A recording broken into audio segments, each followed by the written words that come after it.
আসসালামু আলাইকুম। আজকে আমরা তৈরি করব মুরগি দিয়ে হালিম। আমি মুরগির মাংসটাকে আগেই মশলা দিয়ে ভালোভাবে কষিয়ে নিয়েছি। এরপর সেই কষানো মুরগির মাংসতে আমি রাঁধুনি হালিম মিক্সের যে মশলার প্যাকেটটি থাকে সেটা দিয়ে দিয়েছি। দিয়ে একটু নেড়ে চেড়ে আমি ডালের মিশ্রণটাকে দিয়ে দেব। ডালের মিশ্রণটা যে থাকে সেটাকে আমি 15 মিনিট ফুটন্ত গরম পানিতে ভিজিয়ে রেখেছিলাম। এরপর আমি সেই ভেজানো ডালগুলোকে মশলার মিশ্রণটাতে দিয়ে দিয়েছি এবং পরিমাণ মতো পানি দিয়ে আমি ডালগুলোকে খুব ভালোভাবে সিদ্ধ করে নেব। যখন ডালটার ঘনত্ব বেড়ে যাবে এবং এটা খাওয়ার জন্য রেডি হয়ে যাবে তখনই আমি নামিয়ে নেব। নামিয়ে এটাকে আমি উপর থেকে কিছু বেরেস্তা ছড়িয়ে দিব, সাথে দিয়ে দিব ধনেপাতা কুচি এবং কাঁচামরিচ কুচি। ব্যাস তৈরি হয়ে গেল খুব সহজ মজাদার হালিম।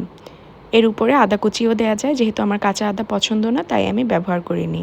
আপনারা চাইলে কাঁচা আদা কুচিও দিয়ে দিতে পারেন। এটা বানানো যতটা সহজ কিন্তু খেতে খুবই মজা। একবার হলেও বানিয়ে দেখবেন, আশা করছি ভালো লাগবে। ধন্যবাদ। আসসালামু আলাইকুম।